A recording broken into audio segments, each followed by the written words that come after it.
Hoy, mahal. Oh, ano? Bakit? Pwede ba sa susunod pagkabuhimbang ka, kainin mo muna bago ka pumatong? Hindi yung patong agad tapos shoot agad. Gusto mong pakain muna. Oo naman, Pero syempre. pag kakainin ko na, puro damo ang nakahain. Anong palagay mo sa akin naman? Kambing?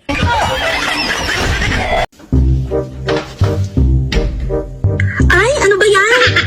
Sorry, hindi ko alam nagbibihis ka pala. Di baling makita mo. Di mo naman makukuha. Yan ang akala mo. Sa memory ko, naka-record na yan. Kapag nag-iisa na ako, play ko na lang yan. Kakahanap mo ng tamang tao. Oh no! Di na gumana matris mo. Kuya. Kuya. Malaki ba yan? Kawawa talaga yung mga misis na hiniwalayan ng mga mister. Kasi yung apelyido dala-dala pa. Yung itlog nasa iba na. Kung ako ang jowa mo, aalagaan kita tulad ng halaman. Didiligan kita ng 3 beses sa isang araw. Alam mo, sweetheart, kung bakit kahulog ng langit? Talaga, honey. Wow naman. Kinilig ako. Bakit naman? Kasi nga, bawal ka kasi doon.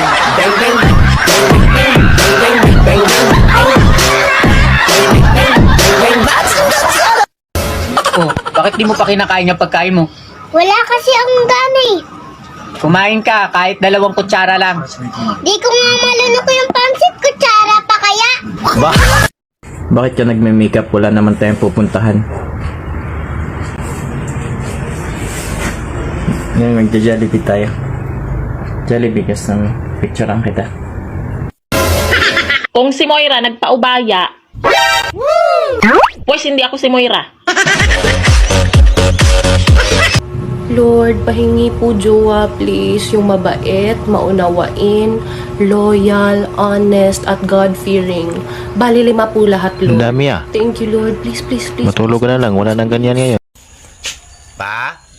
Oh, bakit? Kumain na kayo? Oh, tapos na, kanina pa. Anong ulam? Tingnan mo sa rep. Wala naman tayong rep. Wala tayong ulam.